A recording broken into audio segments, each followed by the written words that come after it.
All right, here's part of the issue. So you come in the fob, you come to the door.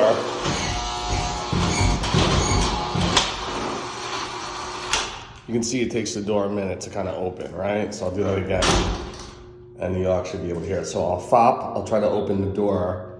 The left door here is not bolted to the top and the bottom, so it's making the connection pretty hard.